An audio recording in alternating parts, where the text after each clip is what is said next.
Coach, obviously the wind has been a big talk since the game. How did you process the wind?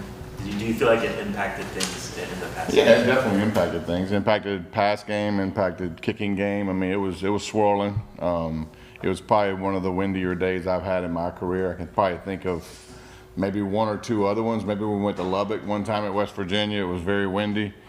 But yeah, the wind was swirling. You got to deal with it. And so, it did affect the game in some ways. And, we, did some things good and some things we obviously could have done better. And we found some stuff in the run game that gave us a slight edge, which was good. Did it change the way you called the game as the game progressed? I don't know if it changed the way I called the game. I mean, the game was, it was kind of a weird flow game. They had the ball first and they ate up a little bit of clock, but they wasn't getting any points. We had trouble on third down in the first half. That was probably more so of me calling the game like I did. We were in some third down situations. Their third down defense is really good, and we didn't execute. And the difference between the first half and the second half is we stayed out of those situations. And so we ran the ball better the second half, but I was a lot more conscious on second down of staying out of third and mediums. And so the first half, like, you balance, like the shot to JoJo, like we hit that and that changes things, but it also, we didn't hit it and it put us into a 3rd and 8. You know what I mean? And so you got to balance the throwing the ball down the field, taking chances in a windy day, not hitting them, and coming back and playing 3rd and 8 against the #1 third down defense in the nation. So that probably changed my mindset through the course of the game more than any condition, as I was trying to stay out of third downs. And so in the second half we did, and we moved the ball better the second half. We averaged 9 yards a play the second half. And so, we stayed out of third downs.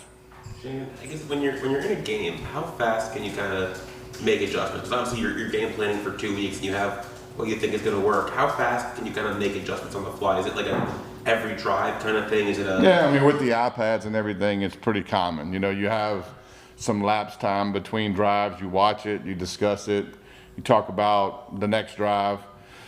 Yeah, it's easier today than it's ever been because of the iPads and the technology. And so, and you kind of get a feel for the flow of the game too. At halftime I had to, remind everybody that it's 0-0. It would have been the same if it was 30-30. It's a tie game, so not much was going on. I say not much, a lot was going on, but it was not a lot of points being scored, not any points being scored. So it was just a weird game in that sense. It was more frustrating the opportunities we got that our defense played lights out and gave us some short fields and we got nothing. We got no points out of it. We didn't score touchdowns, and then we'd miss the field goal, so we'd come away with nothing. So we had about 3 times down there that we came away with nothing. And a lot of that's, I could have done better play calling, looking back on it. There's some things that I can critique myself on. And you got to give credit to them, and they played good defense. And so it was one of those games. You had to keep fighting, and the best thing that we did was not panic and stay the course. Is it more of a feel thing when you go from what you prepared and what you came into the game with to what you're seeing happen? No doubt. I felt as the game went on, and Carson's awesome at communicating. He's been in a lot of games, and he felt like running it right at him was a good way to attack them the second half, as me and him talked. He's like, man, we're pushing them around in the middle. And so conversations with Coach Mirabal, and then obviously me and Carson would talk, and then, ultimately, running right at them was the right way to go. And we were pushing them around in the middle. That was pretty obvious. And so I just needed to be patient and stick with that, which is not always easy to do. But it was the right thing to do. Is it rare for a quarterback to say, hey, let's run the ball? Yeah, when he's right. I think that having a level head in those situations is crucial. It's easy to get impatient and start trying to throw the ball around the yard in a day where it just wasn't working that way. And so ultimately, what we had going for us that really they didn't is we could run the football. They couldn't, and so they had to they had to try to throw it, which turned into a couple interceptions and some erratic passes. And so, you know, us being able to lean on the run the second half was really the tell of the tape in the game. How much has that trust and relationship with Carson in terms of the in-game adjustments? How much has that evolved over the course of the season? It's awesome. And he sees things very clearly. Typically, when he comes off the field and says something and you watch it on the iPad, he's typically spot on.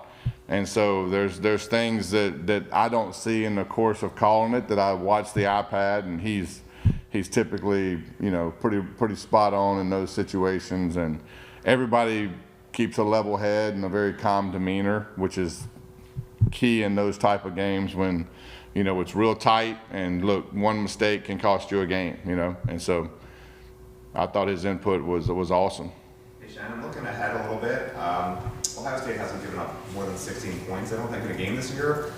From your perspective, as you evaluate film, would you prefer to see teams that give up a lot of points in yards so you can sort of work off that? Is it almost starting from scratch trying to figure out what works against them, in other words? When they if they were giving up a lot of points, they wouldn't be in this situation. How do you sort of zero in? Is it just what you do well, or Yeah. do you zero in on things that they I mean, look, it's got to be a little bit of both. I mean, ultimately, we have to do what we do well, and we try to, you know, use some motions and stuff to hide it and not do it out of the same sets every week.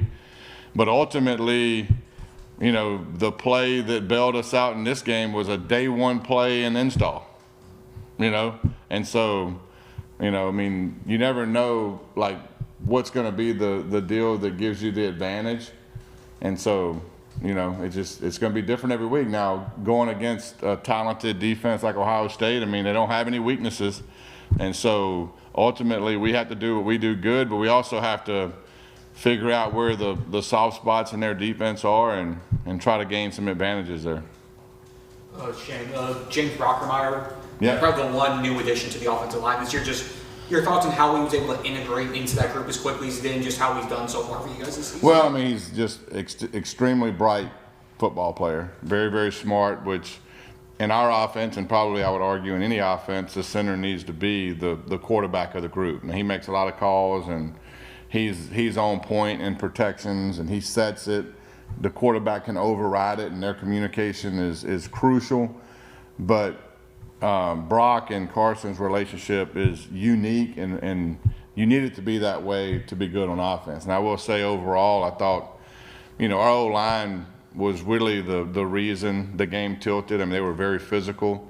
And our receivers, even though we weren't sitting there throwing it all over the yard, I mean, they were unbelievable blocking safeties and nickels, and, you know, they were the reason those plays were hitting for more than 10 or 15. It was going for 20, 30, 40. And so, you know, everybody bought in to the second half, and really the whole game, but everybody bought in that, hey, it's going to be a physical game, and we need everybody to be physical, not just the old linemen, because we're going to have to run the ball and kind of grind it out a little bit. So everybody bought in, and I thought the receivers played a heck of a game, even though you look at the stat sheet and you wouldn't think that. But we talk about that a lot with those guys, is affecting the game without the ball in your hand.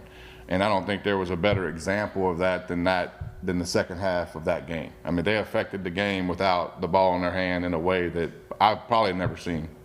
Malachi, obviously, A&M up until the last play, offensive play, did a very good job of slowing him down, stopping him. I think he had at one point like 3 catches for -1 yard in the third. What did they do that was so effective in stopping him, and how do you combat that? And obviously, you don't have to give away the whole game plan, but like. Yeah, I mean, we try to find unique ways to get him involved, and sometimes, you know, it works, and sometimes it doesn't. And you know, we probably, looking back on it, I mean, I could have done some things in the past game that probably would have loosened him up a little bit, and I have to do a better job of that. But ultimately, people are going to focus on him, and other guys have to step up and make plays. But we got to continue just being creative and getting him the ball in a lot of different ways, which we did. I mean, we kind of threw the kitchen sink at him in a way, and, you know, they played good defense. And so, you know, it's just the way it goes. With Mark Fletcher, when you went back and watched the tape, it seemed like he was very patient as well. Yeah. Is that fair to say? It was a big reason why he had so much success. Yeah, I mean, I just think he was different the last couple weeks in the look he had in his eyes. I mean, we talked about it a little bit in the offensive meeting, that I just felt like, I felt leading up to this game, I just felt like he had a different, not that he's ever approached things badly, but I just thought that he had a different edge to him this week. And in my mind, you know, I thought he was going to be extremely hard to tackle, just because you could just see it in his eyes. I mean, and he played like that, and he played like a man possessed, and we needed it, you know, and we needed his leadership in a lot of ways on the sideline and his calmness. And, you know, I don't think you can say enough about Mark as a human being and as a player. I mean, what a leader, just special person. I know you don't like harping on it, but the operation of pre-snap penalties being cut down in that environment. Yeah, I thought we handled it well. I mean, we didn't have any pre-snap penalties. I can't think of. We had one delayed game, and it was my fault on 3rd down. I froze, and it was too late in the play clock to freeze. That thing started quick. I mean, I thought I got the play in quick, and then when I got it in and I looked up, I was like, uh-oh, we're not going to be able to get the next play called. And so that wasn't on Carson or anything other than just me. You know, that was my fault. But I don't think there was another one besides the delay of game. And so I thought we handled the crowd well. We handled the chaos well. A lot of older guys, experienced guys out there. And, you know, and we've harped on that for sure. I mean, because we've had a couple games where we didn't do so well in that area. So we've fixed that, and that's part of our job as coaches, is to figure out what the problems are and fix them. So ultimately that was good to see in that game, because that was a tough environment. They have an elite environment there, and going in there and winning at this time of year is not easy. And so kids handled it well, and was very proud of that. I know you said you didn't call the game differently because of the wind, which I understand. But do you think maybe Carson, on his end, didn't take some of the deep shots and check them down a little more because of the wind on his end? Or? I don't know. I mean, we didn't run a lot of plays in the game, so it's hard to, you know, sit there and talk about what you didn't do or what you should have done. There's always, you know, I always watch the film and criticize myself first. And is there things I would do different? I mean, there is. I mean, you know, the one play I go back to is you know, and I think it was the end of the first quarter or maybe the start of the second, where we threw the shot to JoJo and like we had him and we missed it. Like they hit theirs, we missed ours. Does that make sense? Really, like the pass game overall was about the same. I know they had more yards than we did, but really they hit that long one and we missed ours. And then, you know, that probably would have loosened it up a little bit, and you probably would have took more shots if you hit that, but then you miss it and you get into a 3rd and 8 and you almost get strip sacked. So does that put a seed in my head? Probably so, you know, because I'm like, okay, next time I'm in 2nd and 8, I might want to try to get it into a 3rd and 2 rather than take a shot. Does that make sense? So yeah, all that stuff, that when I talk about the flow of the game, and that's what I'm talking about, like I'm trying to auto-correct myself as I go through the game and stay out of those situations that are maybe, you know, catastrophic situations. And I knew their 3rd down defense was good, so, you know, and that was really the difference in the second half. The first half is obviously we ran the ball better, but the emphasis on running the ball had a lot to do with, hey, staying out of those situations, and we didn't. Was it a defensive tackle from the first half? Did he get hurt? He got hurt. I think he got hurt in the 3rd quarter.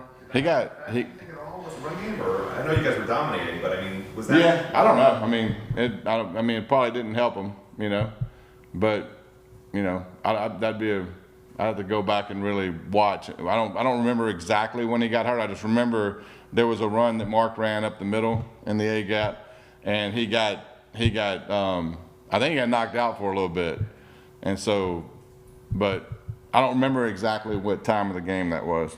On the trick play to Malachi where he had the option to throw it, it's pretty obvious, like bird's eye view, like Carson Beck's wide open. Was it doable, do you think? No, because the reason it wasn't, and you know, what's funny about that play is Carson has, like, he'll put a little seed in his head about, hey, I'm gonna be wide open out here, you know, but that play, because of the flow of the play, the left side of the protection is not the strongest. And so if he would have stopped and like tried to throw back there, that could have caught up to him, you know. And so, you know, I think the decision Malley made there was a good one. I mean, I thought we were going to get Lofton because I thought that guy would fit, much like the Pitt game, but in a different way. I thought he would fit and we would get him. Now he ran with him, the edge guy did, and Malley threw a good ball, and you could see like right in the middle of it, the wind just took it and moved it about 10 yards to the left, you know? And that's the thing about deep balls in very windy conditions is like, even the throw he made to JoJo, I mean, you know, typically Carson is a very good deep ball thrower, and deep balls are always catchable. That's one thing I will say about him is like deep balls are typically always catchable. And he threw that one, and even him, he came to the sideline and said, when I let it go, I was like, that's a touchdown. And he said, and just halfway there, it just went shoop and just moved over, you know. So, you know, it's just one of those deals about the elements in those games that you have to deal with. Shannon, obviously, Last question. obviously Gerard Pringle's been a hot hand for the last month. Only got a couple snaps. Is that just more of a Mark Fletcher's ball? Yeah, no doubt. I mean, look, it was one of those games where you never know how games are going to lay themselves out. And it was we weren't running a lot of plays. I think at halftime we had, you know, 26 or 30 plays or whatever it was. And so there wasn't just a lot of plays to go around. And I felt like Mark was for sure the hot hand and the guy we needed in that game. And I didn't want to sacrifice drives because I knew points were precious. And so sticking with Mark was crucial. And it was the right thing to do in that game. Nothing against anybody else in that room, but when you have a guy that's playing that well, then you have to ride him. Okay, we're going to turn things over to Scotty Rogers for the Cotton Bowl. Scotty? Yes, sir. We have one question on Zoom, and that's going to come from Dan Tortor. Go ahead, Dan. Coach, just looking at the overall leadership of Carson Beck, what he brings to the table, I mean, we know his talents, we've seen it at Georgia, and we've seen it at Miami this season, but what else is it about him and his presence when you're watching film, when you're in practice, when you're just walking by him in the hall that shows that leadership that can win this game coming up? I mean, his calmness sticks out. I mean, he never gets rattled in any way, shape, or form because he's been in big games. I mean, he's been in atmospheres, so, you know, nothing is too big for him. And his football IQ and the quickness he unfolds things is really elite. You know, I mean, he sees things and he can spit it back to you and in a way that really is unique. And so, in the way he watches film and the things that he says in film review, I mean, he's seen basically everything. And so, you know, ultimately, what I will give him a lot of credit for is the stuff he sees in the run game. You know, most quarterbacks I've had in the past are, you know, hand it and hope the next play is a pass play type deal, but the things he sees in the run game and the stuff he gives us is really unique.